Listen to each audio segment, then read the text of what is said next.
She was once the bright-eyed Bates daughter who charmed reality TV viewers with her laughter and large, loving family. Now, Erin Bates finds herself in a hospital bed, fighting for her life after welcoming her seventh child, baby Henry, on August 25th. What was supposed to be another joyful homecoming quickly turned harrowing when a routine postpartum infection spiraled into septic shock. Today, her husband, Payne, shared news that Erin has been transferred to a new hospital, surrounded by fresh specialists and devoted nurses, still clinging to each small victory on her road to recovery. The outpouring of prayers and well wishes from fans serves as a powerful reminder of how unexpectedly fragile new motherhood can be. Within hours of giving birth to Henry, Erin began experiencing intense pain and fever. What first seemed like a standard urinary tract infection rapidly spread to her kidneys, triggering a cascade of symptoms that landed her in the intensive care unit. According to Chad's Instagram post on September 1st, Erin was only half conscious for hours, her body racked by the life-threatening inflammation of septic shock. He described those early hours as some of the hardest in his life, sitting helplessly by her side, desperate to ease her suffering while watching the woman he loves battle for every breath. Although the medical team fought tirelessly to stabilize her, the ordeal left Erin exhausted and vulnerable, a stark contrast to the energetic mom fans remember on Bringing Up Bates. 8 days later, on September 9th, Chad posted another update. Erin had been moved to a different hospital, one equipped to provide a higher level of care. He praised the new team of doctors who have come together to guide her recovery, and he honored the nurses who have become like family through their compassionate bedside manner. Despite her pain, Erin's faith remains unshaken. Chad wrote that she lifts her voice in praise to the Lord, even in her darkest moments, an inspiration to everyone who knows her story. He and Erin long to return home to their 6 older children, whose joyful voices and warm hugs are the very thing Erin needs most to heal. For those unfamiliar with Erin Bates, she is one of 19 children born to Gil and Kelly Jo Bates, stars of the TLC series Bringing Up Bates. Married to Chad Payne since 2012, Erin has embraced life as a mother and homeschooler, filling her home with laughter, lessons, and the soft chaos of a very large family.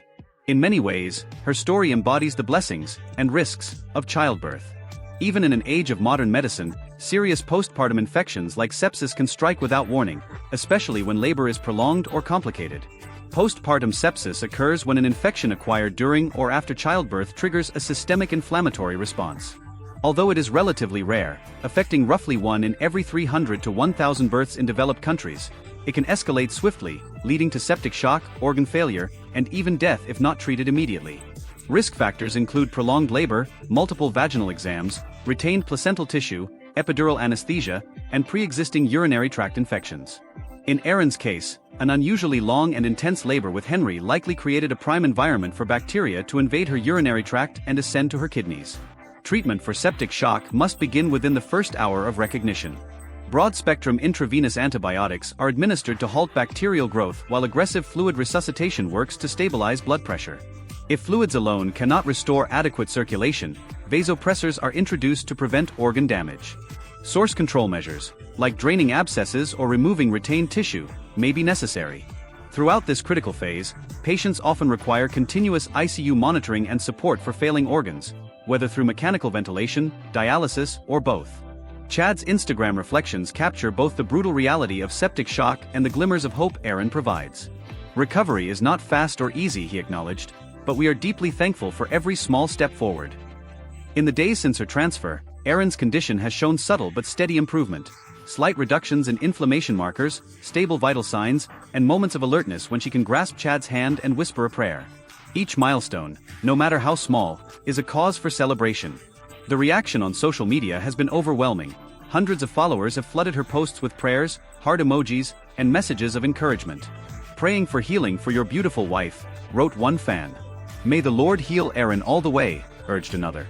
A few commenters offered practical advice, some suggesting that Erin pause expanding the family to give her body time to recover, while a handful ventured into speculative theories, claiming without evidence that surges in postpartum sepsis are linked to recent vaccine campaigns.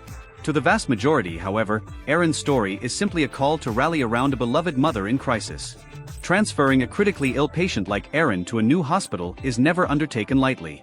In her case, the move was meant to provide access to a tertiary care center with a specialized maternal-fetal medicine team, infectious disease consultants, and advanced ICU resources. These facilities often boast higher staff-to-patient ratios, dedicated equipment for renal support and mechanical ventilation, and the latest in diagnostic imaging, tools that can make the difference between life and death in complicated sepsis cases. Chad's appreciation for the new medical team reflects how vital these resources are when an infection digs in deep. Recovery from septic shock is rarely straightforward. Many patients emerge from the ICU physically weakened and emotionally drained, facing months of rehabilitation to rebuild muscle strength and stamina. Post-ICU syndrome, characterized by cognitive impairment, anxiety, and depression, can shadow survivors long after they leave the hospital. For Erin, who is known for her boundless energy and seamless juggling of homeschooling, sports practices, and baby snuggles, this will be an especially tough transition.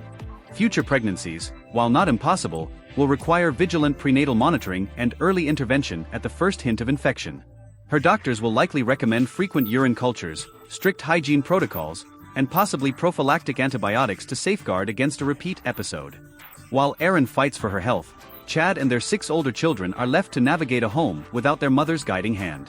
Desperate to keep the family bond strong, they've turned to technology, scheduling daily video chats so the kids can see and talk to mom, sharing updates on bedtime stories and math homework to give Erin a sense of normalcy.